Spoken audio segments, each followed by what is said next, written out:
সীমানার বদরিকা বৃক্ষ, শেষ সীমানার বড়ই গাছ।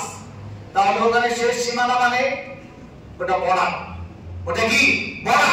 বড়া মানে নিচের যত ফেরেশতা আছে ওই সীমানার উপর আর উঠতে পারবে না।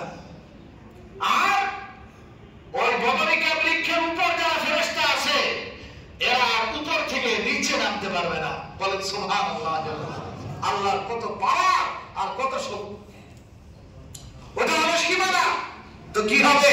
পৃথিবীর সমস্ত বান্দা মানুষের আমল আপনার নিয়ে রেকর্ড সহ উপস্থিত হবে ওই বদরিকা বৃক্ষের কাছে গিয়ে উপরের যে ফেরেশতা আছে তাদের কাছে এটা হস্তান্তর করবে, চলে যাবে আল্লাহ রাব্বুল আলামিনের কাছে। বলেন সুবহানাল্লাহ। সেটা কোন রাতে হয়?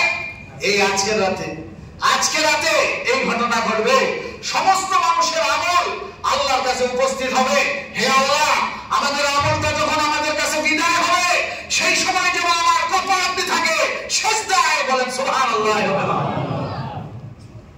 আমার কাছ থেকে যখন আমল ফেরেশতা দিবে সেই সময়টা যেন আমার কপালটা থেকে আল্লাহর সিজদায়। আল্লাহ যেন আমাদেরকে তৌফিক দান করে। সকলে বলেন আল্লাহুম্মা আমিন। এই জন্য এই রাতে ইবাদত করতে হবে। আমার থেকে যখন আমল চলে যাবে আল্লাহর কাছে, এটা সাক্ষী এবং প্রমাণ হবে যে বান্দার কাছ থেকে আমি আসলাম, কপাল দিয়ে সিজদায় পড়ে আছে। হে আল্লাহ, ওর জীবনের গুনাহ মাফ করে দাও। সকলে বলেন আল্লাহুম্মা আমিন। 3 নাম্বার আমি সংক্ষেপে বলছি।